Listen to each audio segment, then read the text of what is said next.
want to walk with me in my shoes for like a couple days and see, like, I'm not fine.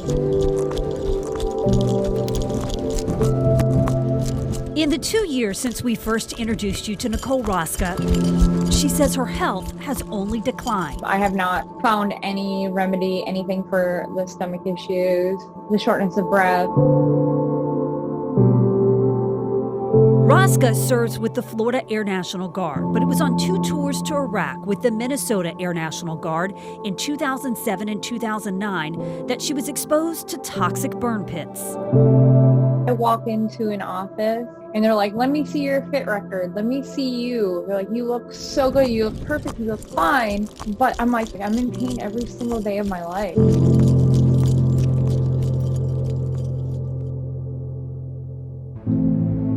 She, like thousands of veterans, has been fighting for years to get the VA to acknowledge her health problems were caused by her exposure to open burn pits. Chemicals, paints, petroleum, and plastics were among the things incinerated to get rid of the waste. At the end of the day, like, I know for a fact I do not have the VA backing me in anything, because I've already had these talks with the VA and they're like, well, they think it's something else. They'll say that it's chronic fatigue syndrome. It's this, it's this, it's this. What she doesn't have are any of the 3 conditions the VA now says may have resulted from exposure to burn pits and airborne hazards like sand, dust, and pollution. What about the cancers? What about the gastro stuff? What about the blood infections? What about all this other stuff that are huge, that's way more prevalent in this population of people that came from these areas with the burn pits? I just feel like it's just kind of like a little snack to placate the populace, and it's not fair.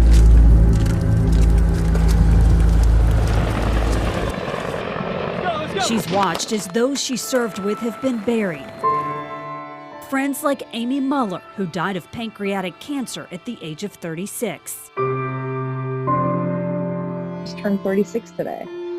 And I can't even count on 2 hands how many people I already know that have died of cancers younger than me due to these exposures. And the fact that they are not recognizing that, it's atrocious. The VA says this new policy has the potential to impact about 3.5 million veterans. And it says it sent out more than 246,000 outreach letters to potentially impacted veterans and survivors to encourage them to submit a claim. But Rosie Torres, executive director of the veterans advocacy group Burn Pits 360, says it falls far short of what is needed to help veterans who are suffering. My message to the Secretary of the VA, the Secretary of Defense, to the Congress is to stop negotiating with veterans' lives. Her husband suffers from a debilitating lung condition called constrictive bronchiolitis that they believe was caused by exposure to burn pits.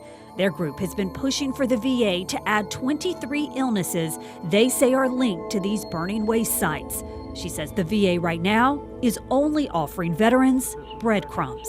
I mean, we're not dealing with rhinitis, sinusitis, and asthma. We're dealing with veterans who are coming back with these debilitating cancers and lung diseases.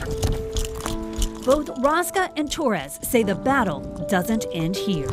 We're really going to hold people accountable, just like the 9/11 advocates did. It's like we have a wall of shame, and if you don't support 23 illnesses, then that's where you'll go. People are sick. People are dying.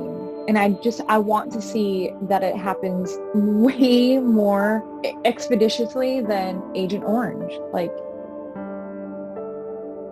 we deserve this. 100%, we deserve this.